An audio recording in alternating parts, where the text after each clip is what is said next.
My name is Laurel Hallock-Koppelman. I'm a family nurse practitioner and I specialize in primary care, working with folks as they're born until the end stages of their lives. I get to watch families grow and have families of their own, and it's an honor and a pleasure to be a nurse practitioner to guide these folks along the way.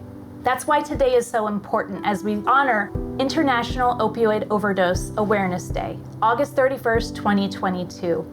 We should be recognizing opioid overdose every day, but this day is set aside to remind us of the over 100,000 folks that died between the years 2020 to 2021.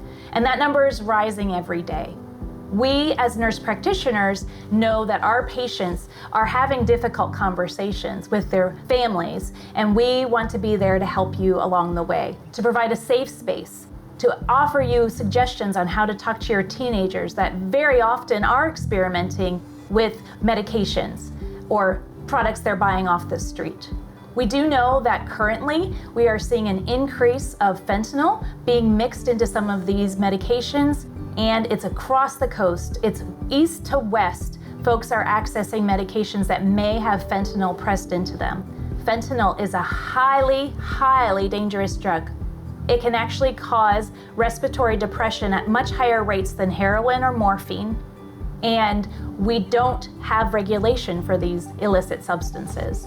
Some people are prescribed pain medications, and they still are at risk for opioid overdose. People also can become dependent on those medications and become at risk for opioid overdose.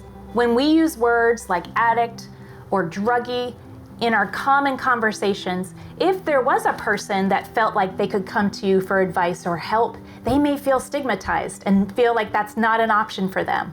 Using person-first language puts the person at the center, and their disease is on the side, because a person is so much more than their disease. And that allows us to have those open channels of conversation.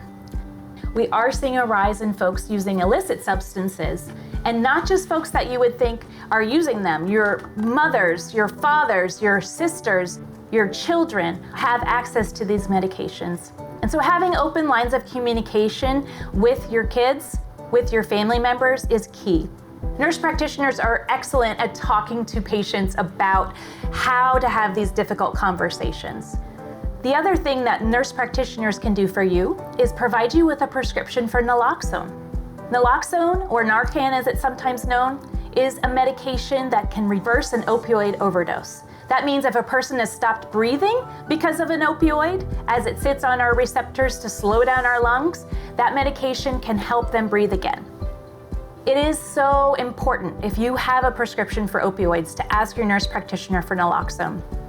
I also recommend anyone who is concerned about a family member that has overdose risk, get a prescription for naloxone. If you want to find out more about how nurse practitioners can help you, we recommend you go to wechoosenps.org. We are here to help you. We want to stop and reduce the number of opioid overdose deaths. Each person that has died is a member of someone's family, and each person is important. We honor those persons today, and we hope to reduce the number in the future.